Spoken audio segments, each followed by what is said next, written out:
Hi, John Valvano here, and in this video I'm going to download and install Code Composer Studio. Okay, so first step is to go to ti.com. You're going to have to create a user login. Just put in all your real information and then click Don't Send Me a bunch of stuff. Okay. All right, so I'm going to log in. All right, I've logged in, and I'm going to go to the download options for Code Composer Studio. Okay, and this is a Windows machine, and I'm going to do single file offline installer, all features, click. Okay, now it's downloading, and we'll take a pause as it downloads. Okay, I've downloaded Code Composer Studio 12.4, and the next step will be to extract it all. Okay. All right, there we go, extracted. And now I'm going to execute the installer here. Now, depending on your computer, you might need supervisor permissions. I will on this one, so it's going to give me a pop-up. All right, I edited out the spot where I had to enter my admin parameters. Okay, so we're installing Code Composer Studio 12.4. Okay, next. All right, accept the license. You are welcome to read it.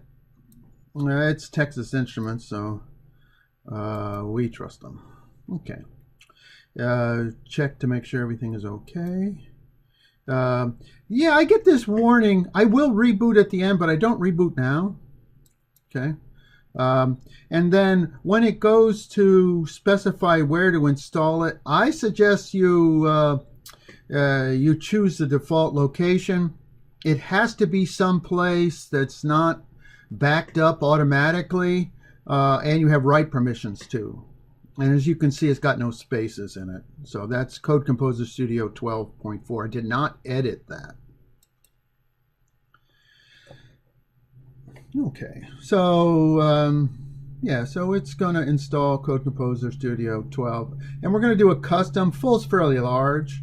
And in this next stage, you're going to click all of the things that you might use. The one you have to do for this particular class is MSP M0. That's the one we're going to need. We don't use any of these debugging probes. The debugging probe that we use is all built in. These we don't have and we don't care. They're no longer supported. It's about to begin. Next. Okay.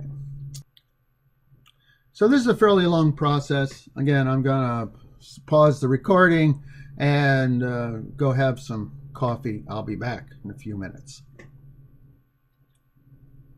Okay, here we are. It does request a boot, and so I am going to finish this and reboot my computer, and then we'll go on to the next video. All right, see you in the next video.